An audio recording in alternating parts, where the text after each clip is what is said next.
రాజకీయ నాయకులు మరోసారి తమ కుటిలబుద్ధిని చాటుకున్న సంఘటన పెద్దపల్లి నియోజకవర్గంలో చోటుచేసుకుంది. సంఘటనకు సంబంధించి వివరాలిలా ఉన్నాయి. పెద్దపల్లి మండలం కొత్తపల్లి సెంటర్లో బీఎస్పీ పార్టీ ఎన్నికల ప్రచారాన్ని నిర్వహించింది. సభ కోసం కొంతమంది మహిళా కార్యకర్తలను కొత్తపల్లి సెంటరుకు తరలించారు. మీటింగుకు హాజరైన కొత్తపల్లికి చెందిన మహిళా కార్యకర్త చేగొండ దుర్గమ్మ అనే కార్యకర్త అదుపుతప్పి పక్కనే ఉన్న డ్రైనేజీలో పడిపోయింది. ఈ ఘటనలో దుర్గమ్మ కాలు విరిగిపోయింది.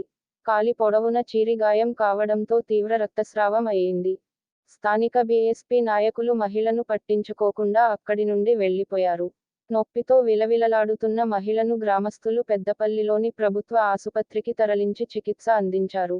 ఈ సందర్భంగా గాయపడ్డ మహిళా కార్యకర్త దుర్గమ్మ మాట్లాడుతూ, బహుజన రాజ్యం పేరుతో ప్రజల్లోకి వస్తుంటే నిజమని నమ్మి ప్రచారంలో పాల్గొనడం జరిగిందని, కానీ బహుజన బిడ్డకు ప్రమాదం జరిగితే కనీసం పరామర్శించలేదని దుర్గమ్మ ఆవేదన వ్యక్తం చేశారు.